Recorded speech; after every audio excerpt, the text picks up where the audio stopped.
Hello and welcome to yet another podcast of Boipatro Very Short Term Course on Hydroinformatics Engineering. Although this podcast is not about any courses, it is about a major environmental issue that is inviting disasters for the biodiversity of the famous Sunderban Delta, which is also a UNESCO World Heritage Site. We all know about Sundarbans because people from all over the world comes to visit this famous wildlife zone which is located in the uh, mohona of or the mohona of this river Ganges, river Padda and Brahmaputra, and this delta is shared between two countries. One is India and another is Bangladesh. This delta houses the Royal Bengal tiger, dolphins, Ganges dolphin, crocodiles, and many other different rare and common species. So, if you could visit this place, you can also observe the Shunduri tree, Goran tree, Hetal tree. All these trees are very rare. They are not found in any other places of the world. They are found in the mangrove forest only, especially in Sundarbans. Uh, yes, you can also observe them in the Bhitarkanika Reserve Forest of Odisha, but largest concentration of this type of mangrove can be seen here only. But presently, Sundarban is in danger. It is under threat of being submerged by ocean water. The way everything is going, the future is not very sustainable. So, in this podcast, I will try to highlight seven major environmental issues that is currently causing vulnerabilities for the Sundarban Delta. Now, by vulnerability, I mean not only environmental vulnerability. As an impact of environmental vulnerability, uh, we can observe the economic as well as ecological vulnerability. Okay, all of us know the difference between environment and ecology, although they seems to be quite really related, but they are not the same. Ecology is the ecosystem, the interrelationship that exists between the biotic and abiotic uh, creatures of this forest. Okay, now this ecological harmony is now in danger due to various environmental issues. Although in this podcast, I will highlight only seven such issues. Now, as you know, Sundarban National Park is a large coastal mangrove forest shared by India and Bangladesh. But do you know why Sundarbans is so famous? Sundarban is very famous not only for its tigers, it is the only mangrove forest which houses Panthera tigris. That is our tiger. This is a sole mangrove habitat for the Panthera tigris species worldwide. Right? Secondly, it houses highly endangered endemic river terrapin estuary crocodiles. River terrapin is a species. It's a species which is not commonly seen and presently under threat of extinction. It is also known as Batagur baska, and so is the estuary crocodiles. Yes, there is another species that I must mention, which is also under threat due to human influences. It is none other than the famous Ganges dolphins or Irawari dolphins. Now, not only this dolphin, crocodiles, or terrapins or Royal Bengal tiger, these Sundarban Delta or Sundarban mangrove also houses very rare species of snakes, very rare species of plants, very rare species of algae. So if you search about the Sundarban mangrove, it is a house of endangered species, both in flora and fauna. Now let us discuss about the major environmental issues faced by the Sundarbans presently. Okay. The major environmental issues facing the Sundarbans include climate change, which is a common environmental issue faced by any ecosystem of the world. This climate change is leading to the rise in sea level, which again is increasing the salinity of water and also the phenomenon like saline water intrusion, which is contaminating the freshwater resources of the delta. And as a result, the agriculture yield is compromised. Not only this, coastal erosion is causing loss of mangrove forest. Not only coastal erosion, but also over-exploitation, unnatural and unexplained and unplanned exploitation of the mangrove forest is also causing its deforestation. Now you add pollution from the industrial waste and human activities, unsustainable resource extraction, example, fishing, honey collection without any permission, rampant, high frequency. People are entering the national park, which is an entirely protected area, rampantly, without any fear. And as a result of this unsustainable resource extraction of fish, honey, the biodiversity is only being compromised. And lastly, the threat of invasive species. To increase their earning, many people who are practicing pisciculture in and around this area is introducing invasive species. And these invasive species, what they are doing, they are devouring the natural species of Sundarban. Okay, so as a result, again the biodiversity is disturbed. Now, Sundarban's mangrove forest is vulnerable to cyclone, storm surge, floods due to its geophysical nature. But now you add this all anthropogenic impacts. So the vulnerabilities due to climate change, due to large scale urbanization, due to anthropogenic influences, due to uncontrolled resource extraction only aggravates. Okay, so never mind. What are the main seven issues that is being faced by Sundarbans Delta, which has the capability or potential to create disasters for this famous delta? Even it can destroy the delta entirely. Okay, by destruction I mean the entire delta can be submerged into ocean. Okay, so let us discuss about those first.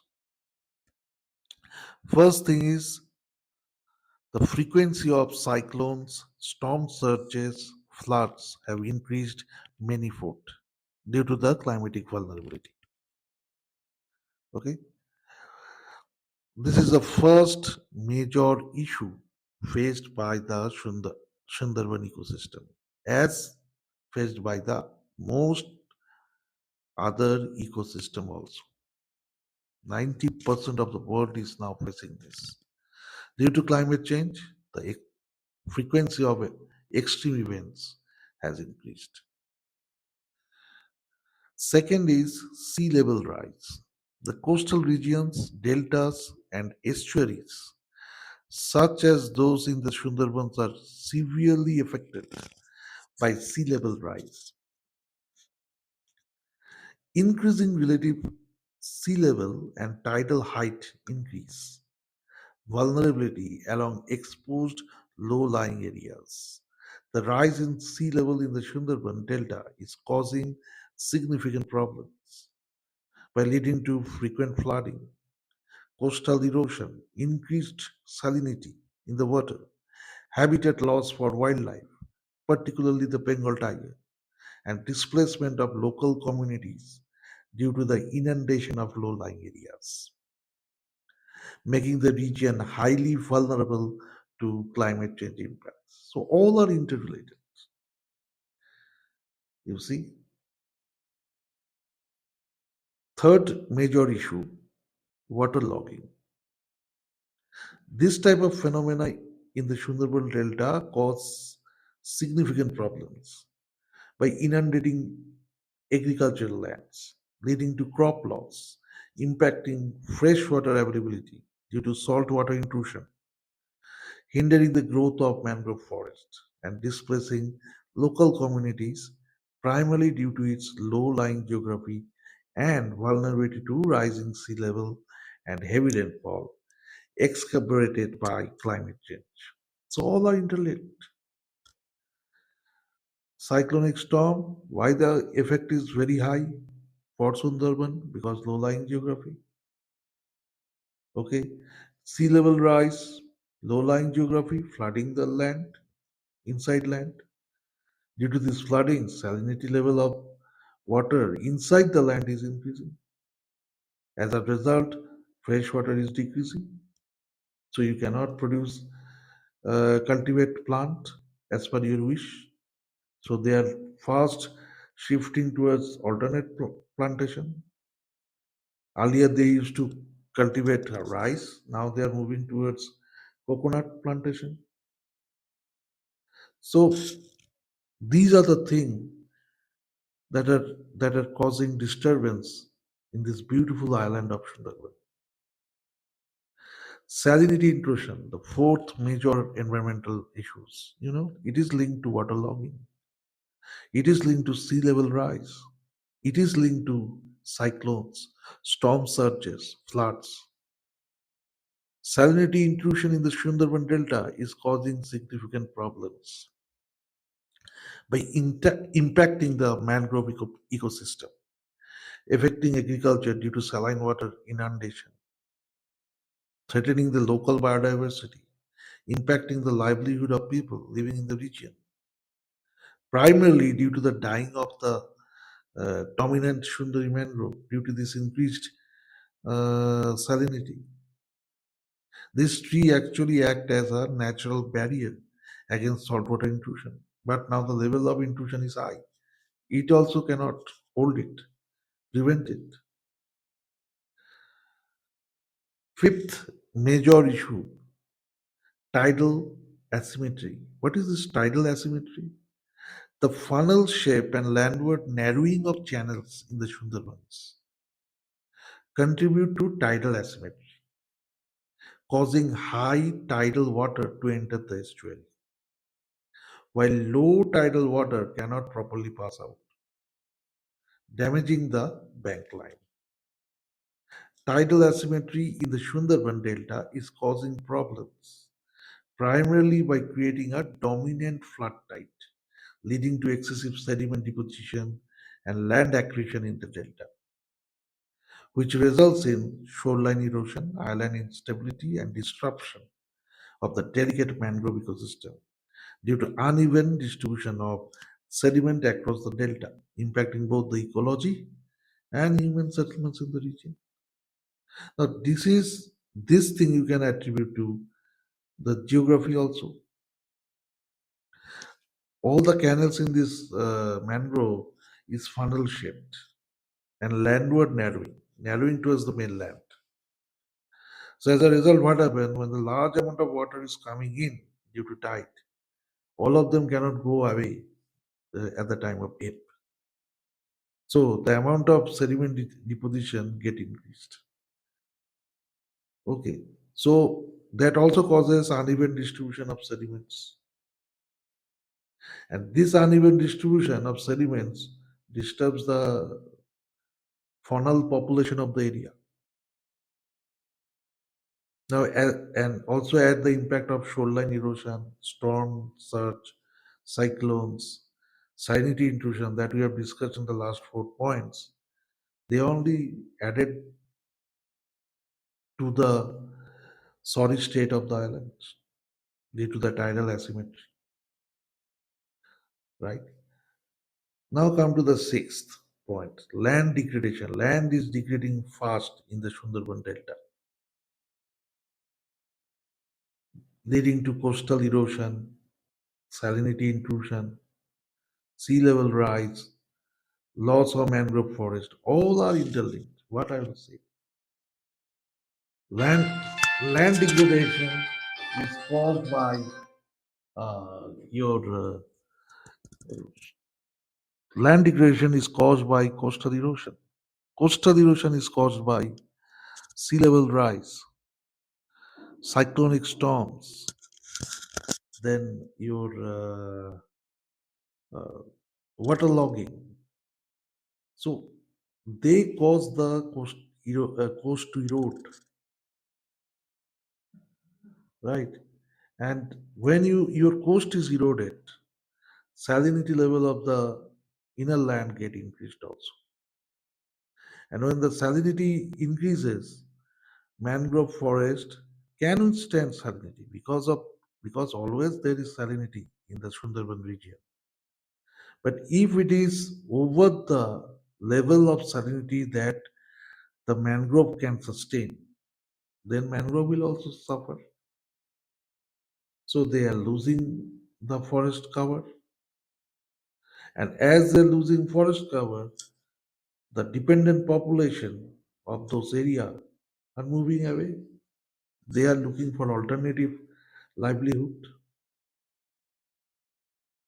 And what it is doing, it is only declining the biodiversity, impacting the already fragile ecosystem, and ultimately it is creating danger for the Bengal tiger, which is totally dependent upon the Sundarban ecosystem. Okay, so this land degradation can also be attributed to the human activities like deforestation, unsustainable fishing practices. Okay, so they are also causing land degradation.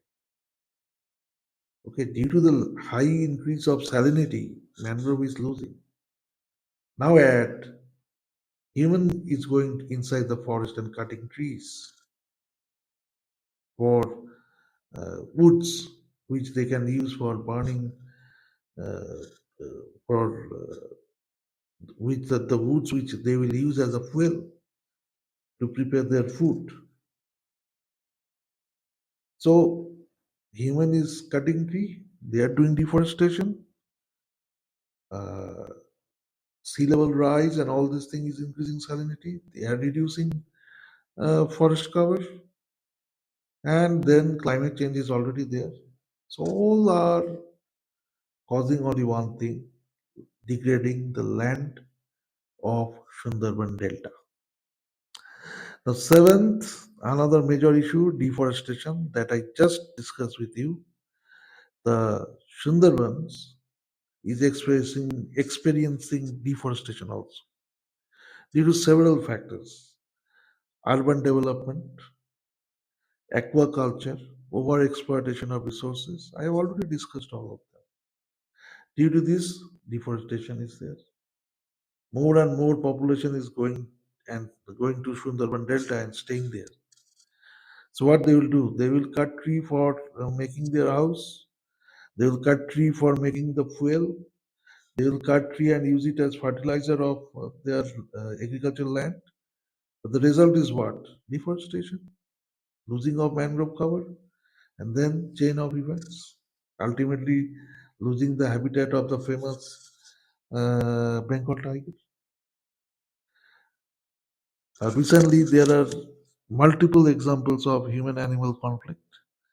Often, Bengal tigers is coming into the villages of human settlements in North Chobbish Pargana in Indian subcontinent.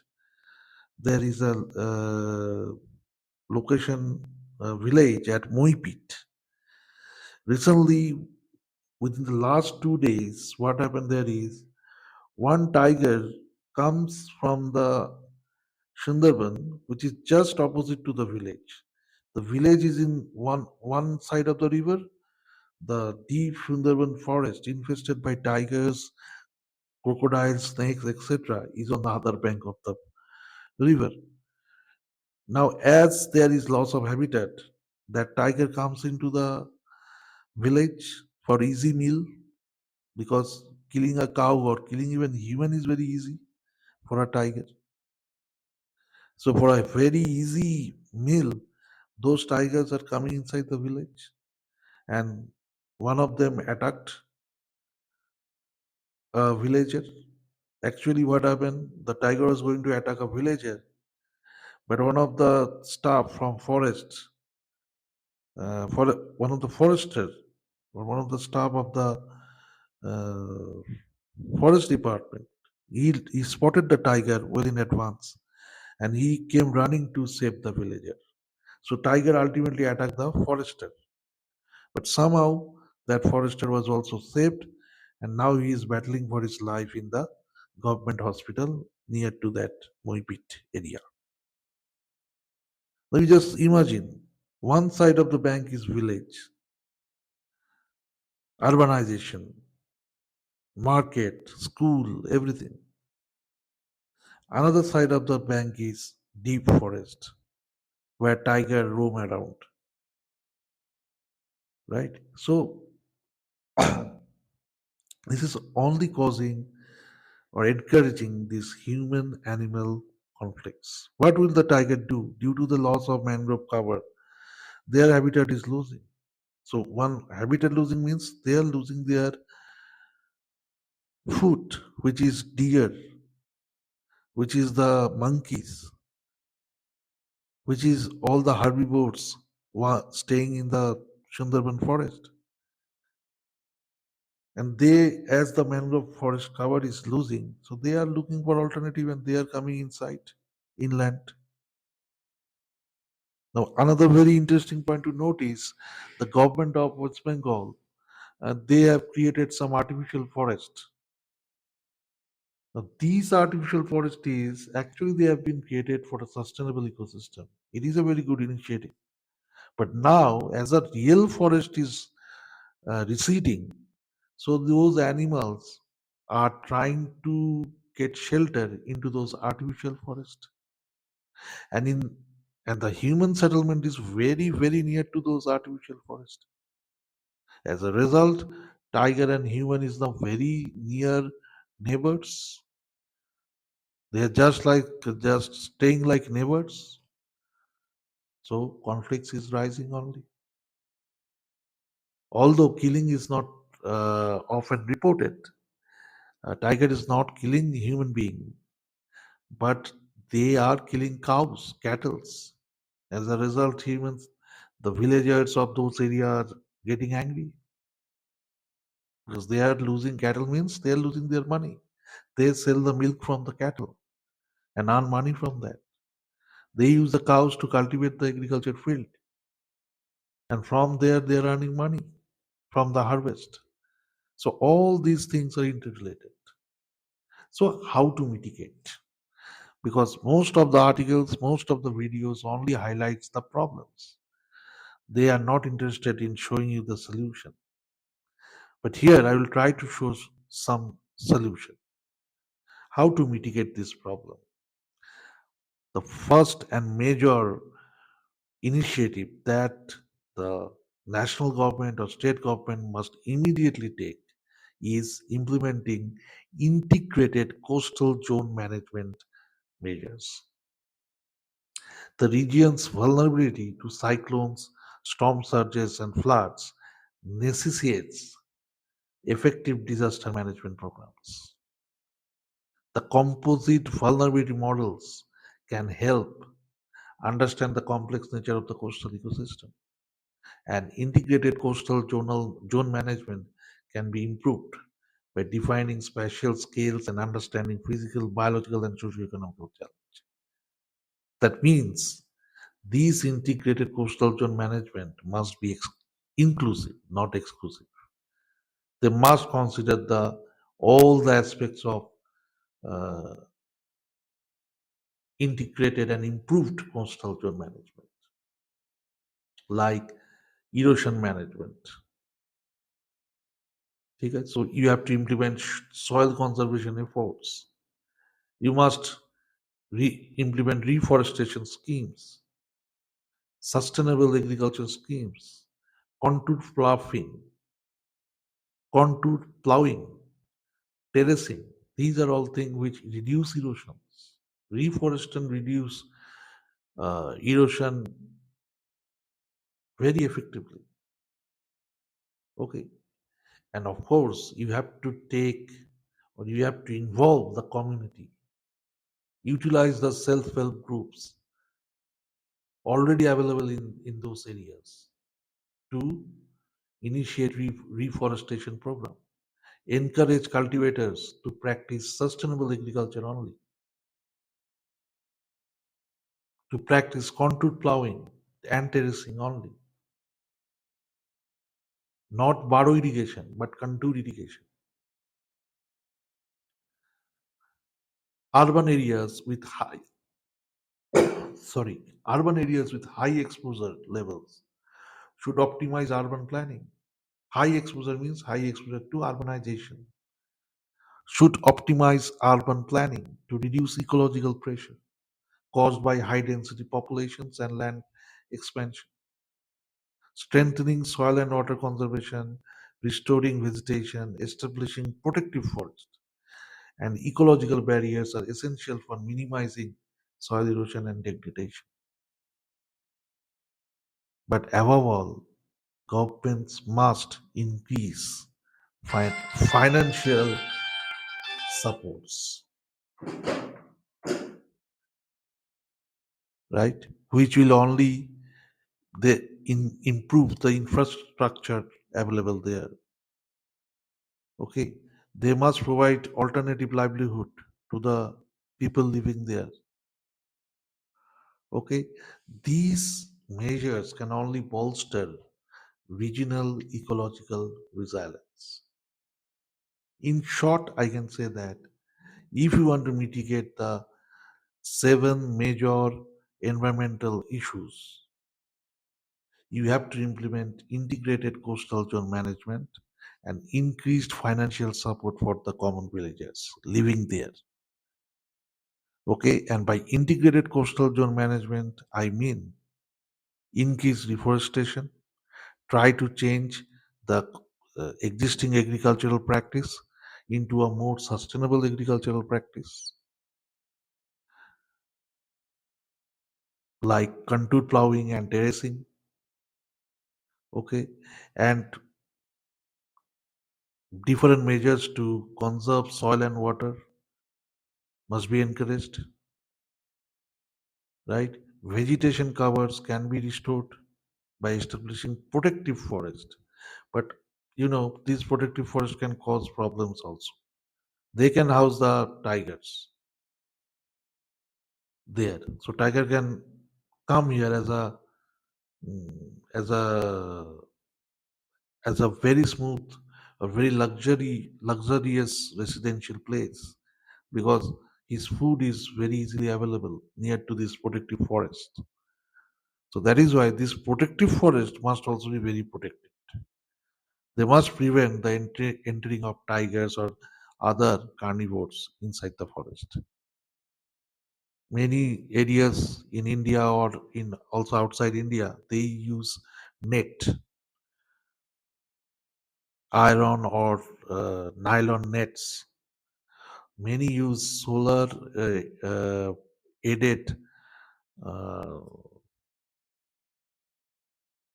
meshing nets, which are electrified by solar power, and the volts are very minimum. It will not kill the animals or human who is going to touch that protective mesh. It will just give an alert. It will just give a push to the animal or to the human who is touching it. So animals, once they get that push, they will never come nearer to it. And of course, provide more alternative livelihood for the local people by increasing financial support. Nowadays, World Bank, Asian Development Bank is providing financial support to the vulnerable human settlement in all over the world. You have to get it. The local government has to earn it, or they have to invest from the tax collected from the from the people staying in the urban areas. Okay, so with this, I want to finish this podcast. It becomes very lengthy podcast, but if you want to save our beloved Sundarban National Park, the Sundarban Delta, and its inhabitants, especially the great Royal Bengal tiger, then we have to implement the mitigation procedures very fast, like this integrated coastal zone managements, financial increase in financial support. All these aspects must be implemented very fast because time is passing very fast.